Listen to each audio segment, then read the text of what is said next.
Hi. So, my name is Makara, Makara. My life mission is to take people to swim with wild dolphins in order to awaken to who they truly are. But enough about me. I'm on fire, actually. John said that I'm ablaze because I cannot stop thinking about the next thing to do in order to make a difference. Whoops, sorry. I'm trying to make this work here. Okay. So, this is my third video of the day. I have never done that before. I did a video before I went running this morning. I had a 3-mile run. I feel really good. I'm so grateful for my running.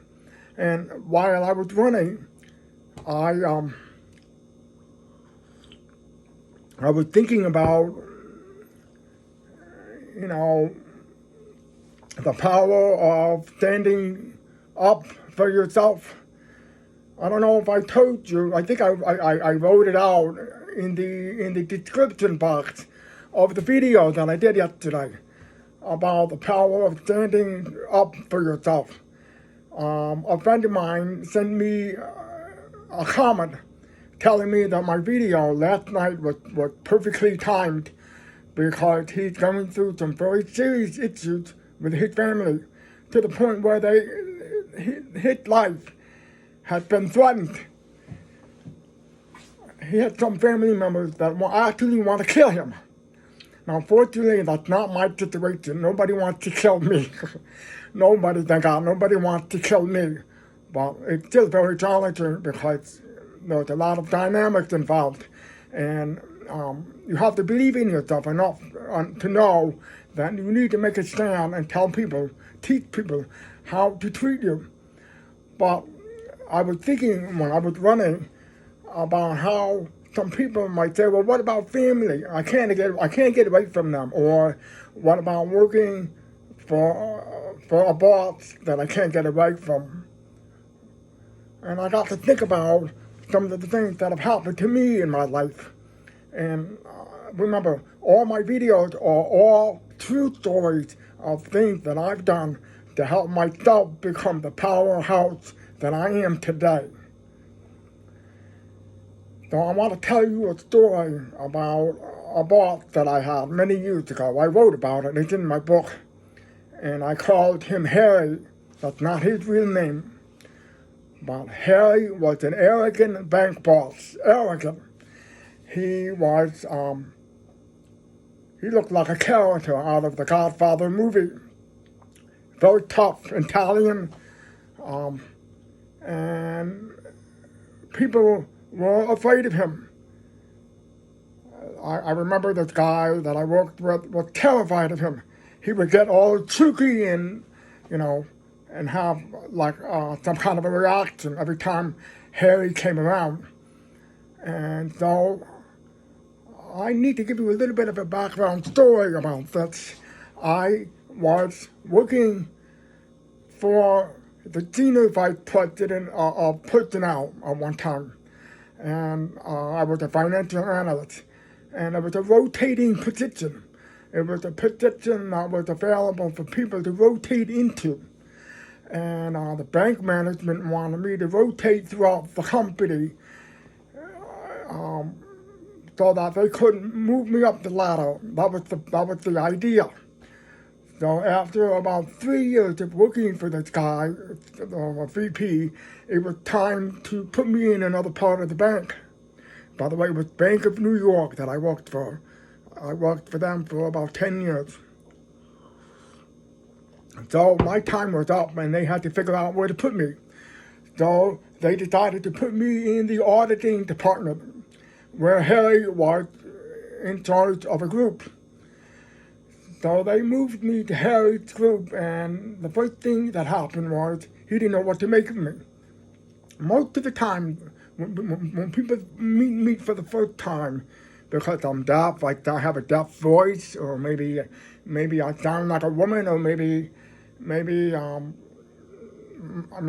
sounds like I have an accent or something like that. Sometimes people think I'm from another country.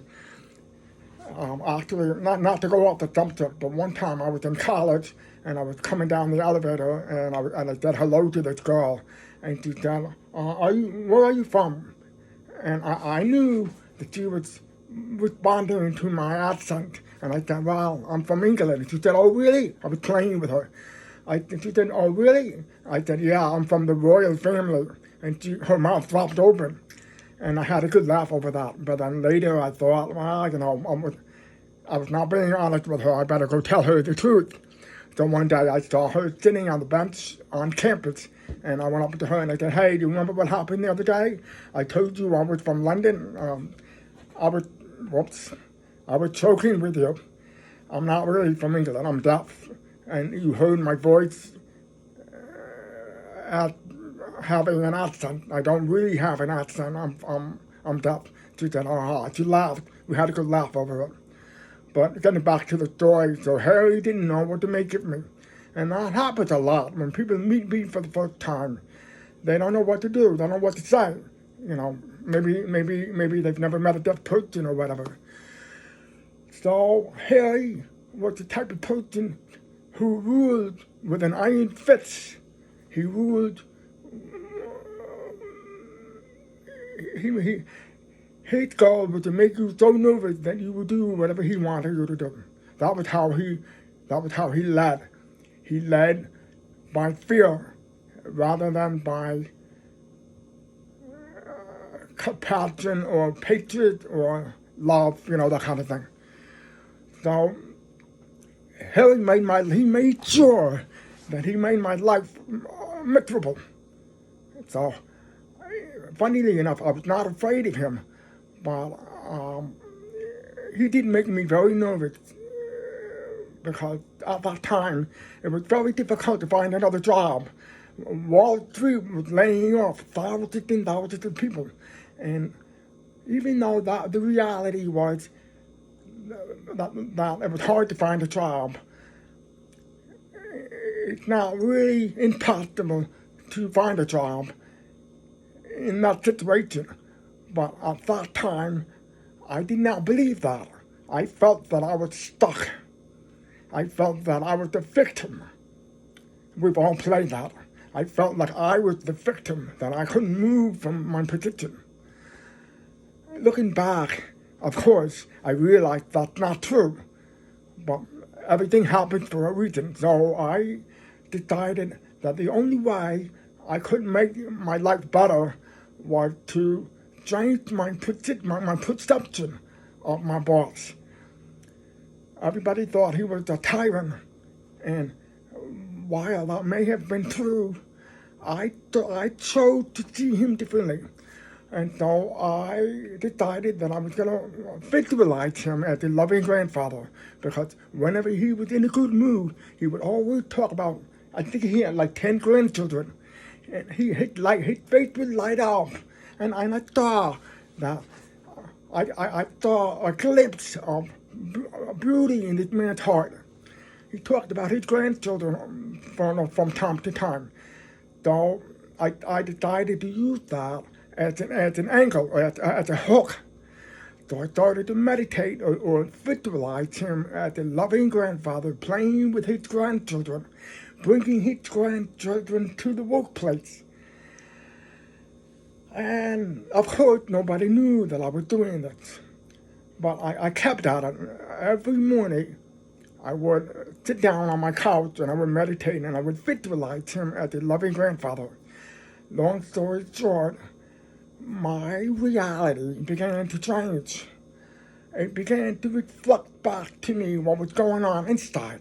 And that's what I'm trying to teach people. No, I'm not teaching people. I'm trying to remind people that your reality is a direct reflection of what's going on inside. It's very powerful for you to realize that. The moment you realize that, you become a changed person, and you start to see yourself not as a victim, but as a warrior, as a powerhouse. So every day I did that for month to month to month, and he began to change his attitude towards me. So instead of coming over and yelling at me and mistreating me and acting like a bully, he would actually come over and be genuinely interested in what I was doing. He would say, hey, so that looks interesting. What are you doing? And I would tell him. So we began to trust each other more and more and more.